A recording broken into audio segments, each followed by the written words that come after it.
입니다. 예. 그 내용을 잠깐 좀 얘기를 해볼게요. 문제가 좀 많아 보입니다. 헌법재판소가 이런 내용을 인정했어요. 그 1차, 2차 고발장을 전달한 것과 판결문 전달한 것에 대해서 이런 고발장의 내용이나 형식 전달 시기까지 고려하면 단순한 수사 촉구나 문제 제기 차원을 넘어서 국회의원 선거에 영향을 주려는 의도로 국회의원 선거 기간 중 검찰 외부에서 누군가를 이용하여 대검찰청에 정식 고발장을 제출하도록 하기에 만들어졌다고 볼 여지가 있다. 국회의원 선거에 영향을 주려는 의도로 정치적 중립 의무를 위반한 것으로 평가할 수 있다. 이렇게 인정했습니다. 이렇게 보면 아주 나쁜 행동을 한 것처럼 인정을 했어요. 그러면서 또 이렇게 얘기했죠. 국민 전체에 대한 봉사자로서의 검찰에 대한 신뢰가 저해될 수 있다. 위법성이 적지 않다. 이렇게 인정을 했습니다.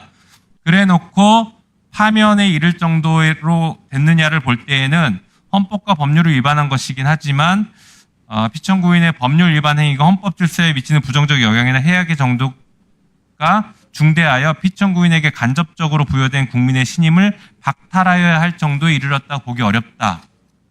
또 이렇게 얘기합니다.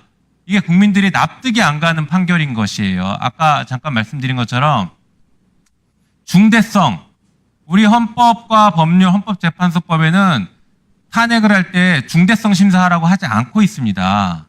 그런데 헌법재판소가 탄핵 첫 번째 사건이 대통령에 대한 탄핵이다 보니 중대성을 평가 요소로 넣었던 것 같습니다. 아까도 말씀드린 것처럼 선출직에 대해서는 충분히 이해가 될 수 있어요. 헌법 질서를 고려하면. 하지만 비선출직인 일개 행정 공무원인 검사에 대해서까지 이렇게 어렵게 국민의 신뢰를 저버릴 정도까지 해야 된다라고 하는 게 오히려 평등의 원칙에 반하는 거 아닐까요? 일반 공무원이었으면 이 정도면 파면 100번은 됐을 겁니다. 어떻게 검사라고 해서 이런 사안에 대해서 파면하지 않고 다시 돌려보냅니까? 이게 이해가 안 되는 겁니다. 한번 볼까요? 화면 한번 보시죠. 자, 공무원 징계 기준 알고 계시죠? 일반 공무원은 이 징계 기준에 따라서 징계 양정을 합니다. 예를 들어서 지금 손준성 같은 경우에 검찰청법 직권남용과 헌법의 공익실현 의무 위반 이런 것들을 위반했다고 좀 적시했는데 그럴 경우에 오른쪽 보십시오. 비위의 정도가 심하고 고의가 있는 경우 비밀 누설 유출이면 파면시킵니다. 개인정보 부정이용 및 무단 유출 이거 실명 판결문 무단 유출했지 않습니까? 파면이에요. 파면. 고의성 아까 있다고 인정했어요. 일반 공무원이었으면 만약에 그 검찰 수사관이 이러다가 걸렸으면 그 수사관 파면됐을 겁니다. 그런데 검사는 보호해줘요. 이게 지금 헌법재판소의 현실입니다.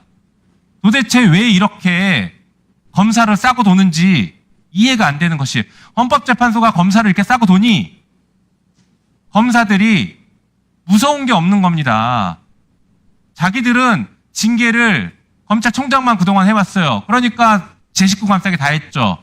하도 안 하니까 국회에서 그러면 우리가 가지고 있는 권한인 탄핵으로 검사를 징계해야겠다 했더니 보낼 때마다 이런 식으로 판단을 합니다. 봐요. 한덕수에 대해서도 성실의무 위반, 헌법수호 책무 이런 것들 다 인정된다고 해놓고 일반 공무원이었으면 파면입니다. 비위의 정도가 심하고 만약에 고의가 있었으면. 지금 출국 금지됐지 않습니까? 이걸 또 봐줘요. 왜 이렇게 다 줄줄이 가면 헌법재판소가 탄핵을 안 하고 책임을 방기하는 것인지 이해할 수가 없습니다. 헌법재판관도 탄핵 대상입니까? 예, 그렇게 알고 있습니다. 네. 혹시 그것 때문에 미리 이렇게 사전에 까다롭게 하는 건 아닐까요? 그거에 대해서는 제가 뭐 말씀드리기 어렵습니다. 예. 네, 헌법재판관이 그러라고 되신다면 생각하지 않습니다. 헌법재판관이 되신다면 절대 그런 기준으로 혹은 그런 오해를 살 수 있는 기준으로 판단하지 마시고 방금 보여드린 것처럼 일반 공무원 징계 기준으로 평가하셔야 됩니다. 이렇게 판단해야 공무원 사이에 형평성이 생기는 거 아니겠습니까? 네, 의원님의 네. 지적이 상당히 받아들일 부분이 있다고 생각합니다. 네, 하나만 더 짧게 질의할게요. 검찰개혁 관련해서 뭐 여러 가지 논의가 있긴 하지만 뭐 다른 거 내버려 두고 우리 헌법 89조 심의사항, 국무회의 필수적 심의사항에 검찰총장이라는 게 들어 있습니다. 그러면 검찰총장을 반드시 임명해야 되나요? 아니면 검찰총장을 임명할 때 심의하라는 의미인가요? 후자의 견해가 더 타당하지 않나 싶습니다. 예. 임명할 거면 심의해라. 예. 예. 다음은 장동혁 간사님 질의에